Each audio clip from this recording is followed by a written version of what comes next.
Hello everyone, this is Tanmay Kumar, first year student at IIT Delhi. तो आज हम basic concepts of vectors पढ़ने वाले कि वेक्टर्स क्या होते हैं and addition of vectors and types of vectors. तो सबसे पहले हम देखते हैं कि स्केलर्स क्या होते हैं एंड वेक्टर्स क्या होते हैं। तो स्केलर एक ऐसी फिजिकल क्वांटिटी है जिसका सिर्फ एक मैग्नीट्यूड होता है, कोई डायरेक्शन नहीं होती। एंड वेक्टर एक ऐसी फिजिकल क्वांटिटी है जिसका एक मैग्नीट्यूड भी होता है एंड डायरेक्शन भी होती है। जैसे कि अगर वेक्टर का एग्जांपल ले हम, तो फोर्स क्या होता है, जैसे कि अगर हम ये बॉक्स ले तो इस पे क्या होता है, हम अप्लाई कर रहे हैं फोर्स ऊपर की डायरेक्शन में एंड किसी एक मैग्नीट्यूड के साथ कर रहे हैं। F is equals to suppose कर लेते हैं 20 न्यूटन। तो जो फोर्स है वो क्या है, ऊपर की तरफ अप्लाई कर रहे हैं एंड इसका जिसका मैग्नीट्यूड क्या है 20 न्यूटन। तो फोर्स क्या हो गया, एक वेक्टर हो गया। अगर हम इसके और एग्जांपल्स देखें स्केलर्स एंड वेक्टर्स के, तो स्केलर्स के एग्जांपल्स हो गए volume, density, speed, energy, mass and time. और अगर वेक्टर्स के देखें तो displacement, velocity, acceleration and force. अब हम देखते हैं कि मैग्नीट्यूड ऑफ ए वेक्टर क्या होता है, डायरेक्शन ऑफ ए वेक्टर क्या होता है। तो सबसे पहले magnitude of a vector is the distance between the initial point P and and point Q। तो जैसे कि अगर हम इस फिगर में देखें तो ये जो पॉइंट P है एंड ये जो पॉइंट Q है, इनके बीच में ये जो डिस्टेंस है ये क्या हो गई, इसका मैग्नीट्यूड हो गई। जैसे कि अगर हम अब हम इसका पाइथागोरस से निकाले अगर पी क्यू की लेंथ, तो वो क्या हो गई, under root of x square plus y square. तो उसका जो मैग्नीट्यूड हुआ वो क्या हुआ, under root of x square plus y square. अब हम डायरेक्शन ऑफ ए वेक्टर देखते हैं। It is the measure of angle which it makes with a horizontal.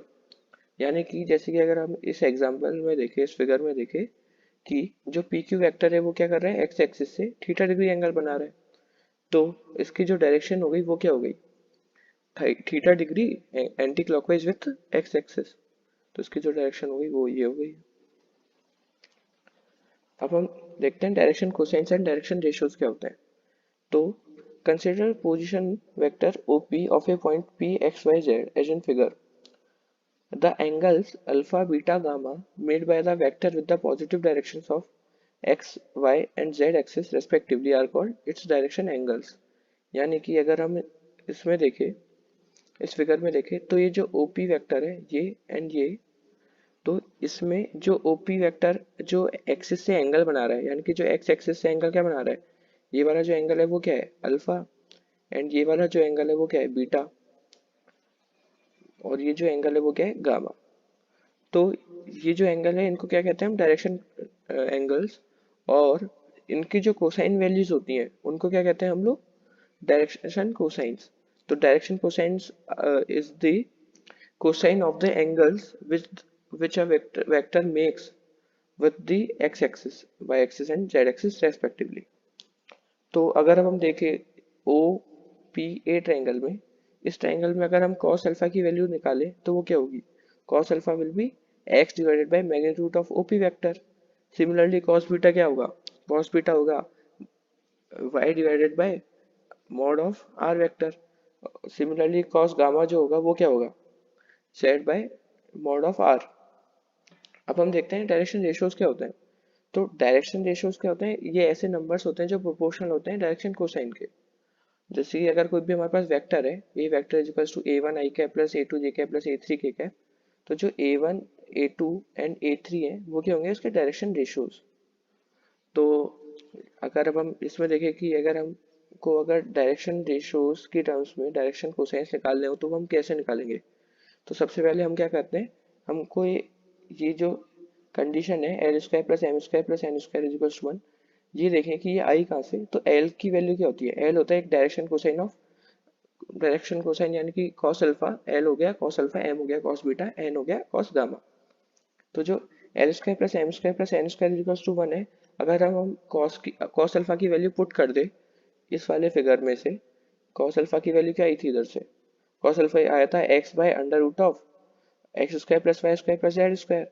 Similarly M भी आ गया और एन भी आ गया। तो उधर से जो हमारे पास कंडीशन आती है, जो इनकी वैल्यू आती है इनके स्क्वायर की, तो वो क्या आती है 1। तो अब हमको पता है कि ये प्रोपोर्शनल होते हैं डायरेक्शन रेशियोज डायरेक्शन कोसाइन के। तो अब हम हमने क्या किया कि इसका जो प्रोपोर्शनलिटी कांस्टेंट है वो k मान लिया, वो हमने क्या मान लिया, k मान लिया। तो जो k square into a square plus b square plus c square equal to 1 होगा, तो इधर से हमारे पास k आ गया। सिमिलरली इधर से हमारे पास l आ गया, m आ गया एंड n आ गया। तो इससे हमारे पास जो डायरेक्शन कोसाइन है वो आ गए in terms of direction ratios. अगर अब हम एक एग्जांपल देखें इसमें, तो इसमें हमको बोला है right the direction ratios of a vector a vector is equals to I cap plus j cap minus 2k cap and hence calculate its direction cosine। तो जो उसके जो डायरेक्शन रेशियोज होंगे वो क्या होंगे, a1 a2 a3। तो a1 क्या है इधर 1, a2 क्या है 1 एंड a3 क्या है माइनस ऑफ 2।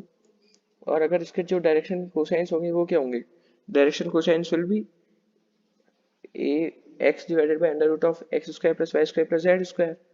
तो इधर से क्या है हमारे पास x आया हमारे पास, सॉरी L जो आया हमारे पास वो क्या आया 1 divided by under root of 6 and जो M आया वो आया 1 by under root of 6 and N आया माइनस 2 बाय रूट 6। तो अब हम देखते हैं position vector of a point. Position vector is used to specify the position of a certain point P x y z।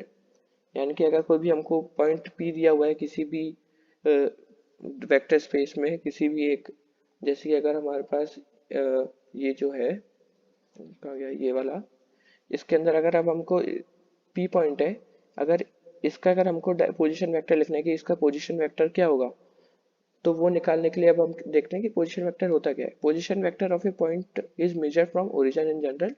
Position vector जो होगा P का वो क्या होगा, x i cap plus y j cap plus z k cap.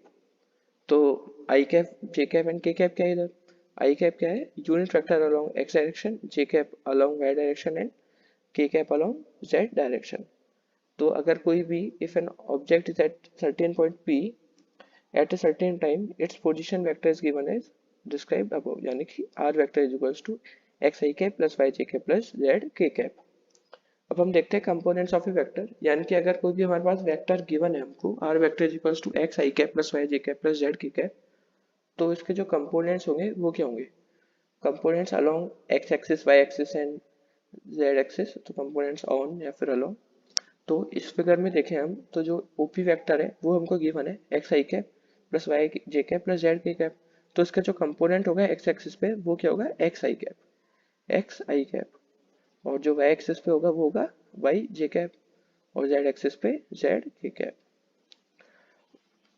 अब हम addition of vectors देखते हैं कि अगर दो वेक्टर्स गिवन है हमको तो उसका जो एडिशन होगा वो क्या होगा।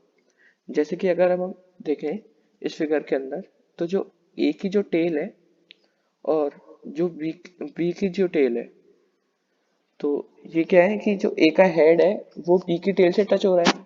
तो अब जो वेक्टर है ए की टेल से बी के हेड पर जा रहा है, यानी कि ए की टेल से बी के हेड पे जो वेक्टर जा रहा है उसको क्या कहते हैं हम, ए वेक्टर प्लस बी वेक्टर। यानी कि इस एक तरीके से ट्रायंगल बन गया, एक तरीके से ट्रायंगल बन गया। तो जो ये तीसरा वेक्टर है वो क्या हो गया हमारे पास, ये हो गया, मान लेते हैं उसको सी वेक्टर, तो ये हो गया ए वेक्टर प्लस बी वेक्टर।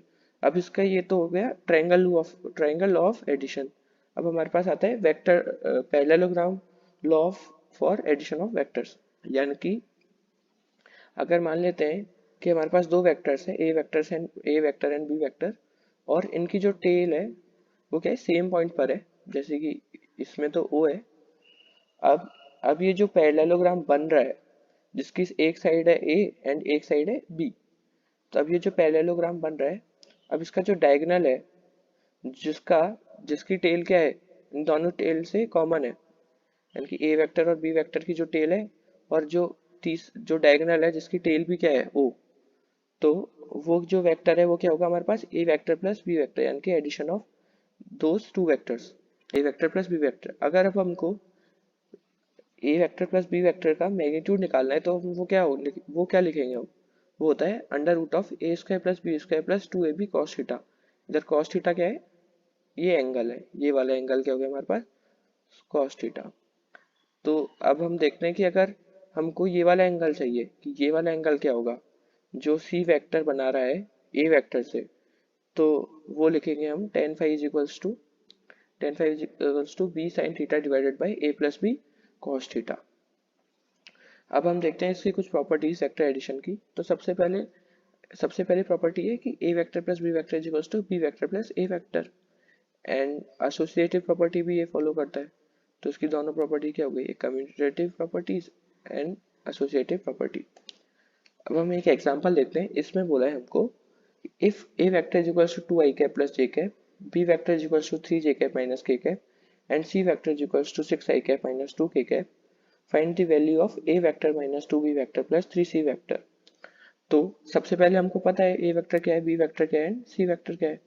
तो अगर मैं मान लेता हूँ d वेक्टर क्या है, d vector is equals to a vector minus 2b vector plus 3c vector, और a vector b vector and c vector की जगह वैल्यू पुट कर देता हूँ इनकी।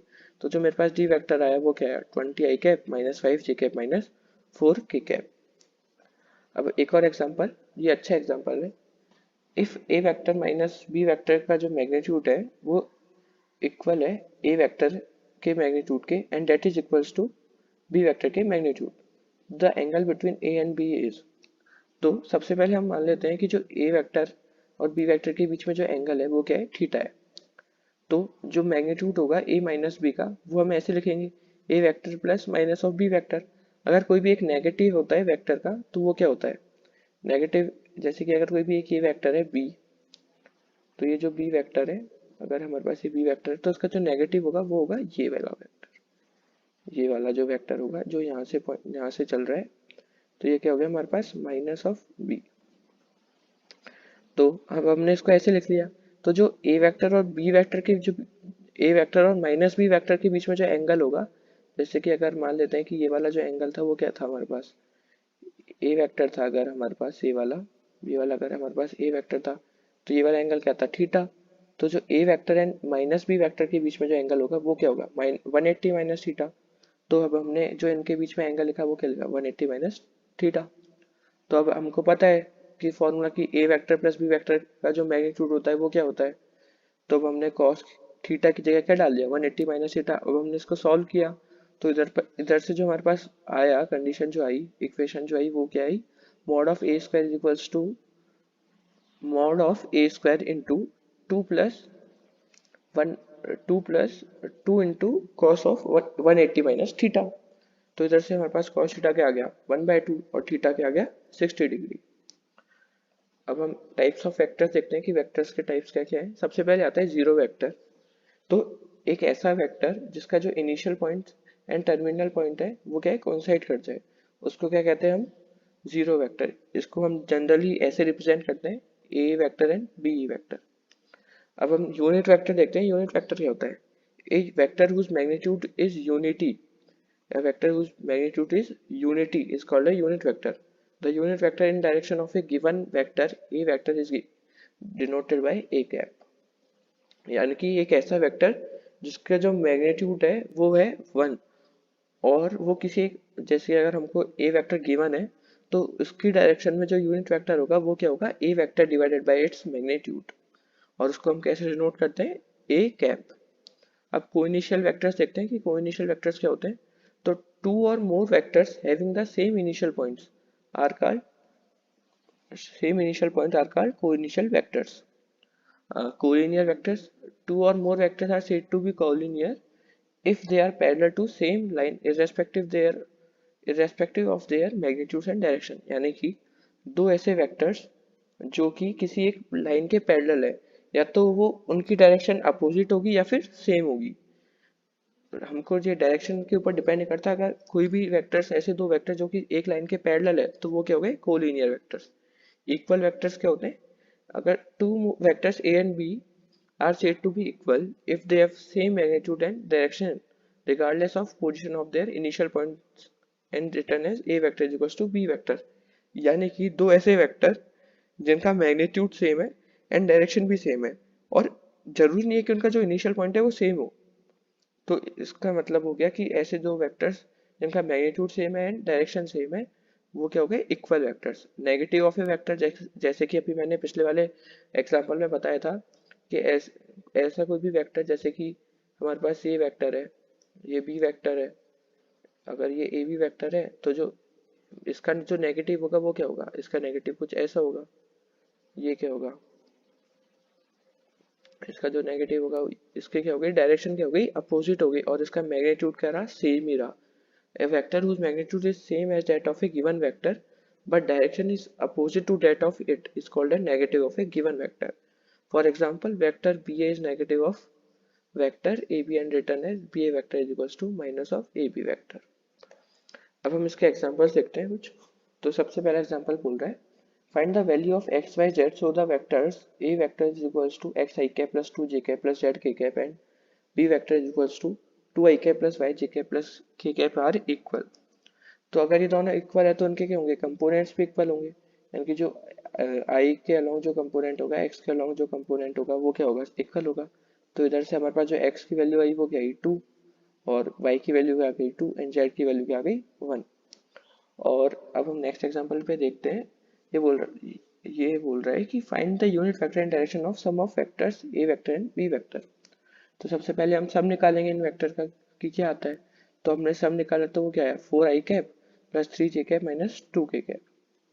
अब इसका मैग्नीट्यूड निकालेंगे, वो क्या आया अंडर रूट ऑफ 29. और जो यूनिट वेक्टर होता है वो क्या होता है, कोई भी एक vector divided by its magnitude. तो वो हम जब हमने निकाला सी कैप वो क्या आया c vector divided by under root of 29, यानी कि 4 by under root of 29 i cap plus 3 by under root of 29 j cap minus 2 by under root of 29 k cap. अब हम एक और एग्जांपल देखते हैं. It says in figure 10.5 which of the vectors are equal. तो सबसे पहले which of the vectors are collinear equal and coinitial. तो कोलिनियर कौन कौन से वेक्टर होते हैं, कोलिनियर ऐसे वेक्टर जो कि सेम लाइन के पैरेलल हो और उनकी डायरेक्शन सेम हो सकती है या फिर अपोजिट हो सकती है. तो एक तो a vector, c vector and d vector क्या हो गए, ये कोलिनियर वेक्टर हो गए, क्योंकि एक ये वाली लाइन है, अगर ये वाली लाइन है उसके क्या हो गए पैरेलल हो गए. तो इसके कारण जो कोलिनियर वेक्टर है वो क्या है हमारे पास a vector, c vector and d vector. अगर अब हम एक और देखें कि इक्वल वेक्टर्स कौन कौन से हुए, इक्वल वेक्टर्स क्या क्या हो गए ए वेक्टर एंड सी वेक्टर. क्यों, क्योंकि इनका जो मैग्नीट्यूड है और जो डायरेक्शन है वो क्या है सेम है. ये जरूरी है नहीं कि जो इनिशियल पॉइंट है वो सेम रहे या नहीं रहे. तो इससे ए वेक्टर एंड सी वेक्टर क्या हो गए इक्वल वेक्टर्स. एंड जो को इनिशियल वेक्टर्स है वो ऐसे वेक्टर्स होते हैं जिनका इनिशियल पॉइंट क्या होता है सेम होता है, यानी कि b vector, c vector and d vector. तो इधर से जो हमारे पास इनिशियल वेक्टर्स है वो क्या है b vector, c vector and d vector. Thank you guys for watching this video, और हम वेक्टर्स कंटिन्यू करेंगे अगली वीडियो में.